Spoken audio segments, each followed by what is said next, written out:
Hey everyone, today in this video, I'm going to walk you through station maintenance for the Narwal Flow 2. If you're interested in the Flow 2, the link to it will be in the video description, along with links to our top robot vacuum, wet dry vacuum, and cordless vacuum cleaner picks, as well as our daily vacuum deals website. So be sure to shop those links in the description. Let's go ahead, let's take a deeper look at the Narwal Flow 2 station and go over common maintenance. Starting with the top of the station, we have our dirty water tank and our clean water tank, both of which are removable. On the clean water tank right here, there's not much to it. It's very simple and straightforward. Just wash and rinse this out every couple of months, if you think about it, as you see fit, just to keep it fresh.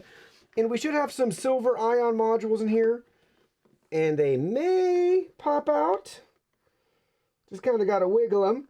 All right, so I popped mine out with the screwdriver, just grabbed a flathead, press it down in there, and then it came right up because you'll notice it's got locking tabs on both of those sides. So don't quote me on this, but I believe this lasts around 1 year, give or take a little bit, but give it around that time, and then you could go ahead and look into replacing this if desired. And again, it just snaps down in the clean water tank. And then looking at the dirty water tank, this is the tank you're gonna wanna stay up to date on washing and rinsing it out. Honestly, if you could do it after every clean, that will give you the best experience possible, because if you don't, after a while, just a lot of dirt and debris can settle at the bottom, as well as smell starting to accumulate with that dirty water. The module should help with that, but I highly recommend using things like a little bit of mouthwash. If you have like a dental retainer cleaning tablet, something along those lines, put a little bit of cleaner in here. That should help if you don't want to empty and wash this out after every use. With our water tanks removed, we have more access up at the top here. That takes us on this side to our vacuum bag, which just can come out like so.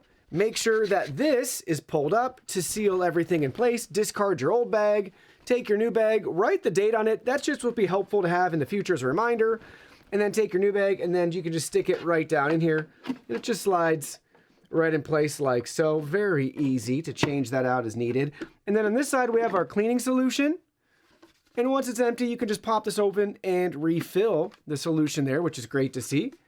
And then just gently press it right back on. And then up here at the top, this is where the clean and dirty water tanks get their water in or out of. So make sure that those 3 nozzles are clean. All right, moving down the station, nothing to do here in the front cover besides wipe it down and make sure that it stays clean over time. Then moving further down, we have our charging contacts here, so make sure that those are free from obstructions. We have a removable tray in 2 pieces, very easy to wash, rinse this out. And then you can obviously discard any debris that's settling on that filter there. And on the inside here, just make sure that that drain hole is free from any clogs and obstructions, which is why it's always good to make sure this is properly installed and everything in there is clean. Just wipe it down as needed.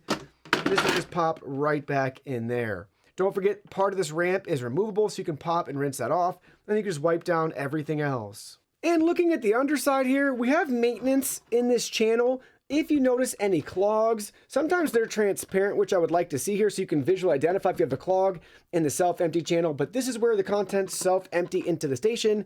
Phillips head screwdriver, and you can remove this to get access to remove any clogs. Looks like we have some of our water options accessible here too. This is actually pretty cool. So I guess visually, maybe if you notice something wrong here, couple Phillips head screws to easily remove and replace that as needed. But hopefully you don't have any clogs, but if you do, they do actually give you a little bit of support options here to get access to the vacuum self-empty channel and our dirty water removal right there. Well, and that's all there is to it to take care of your Narwal Flow 2 docking station.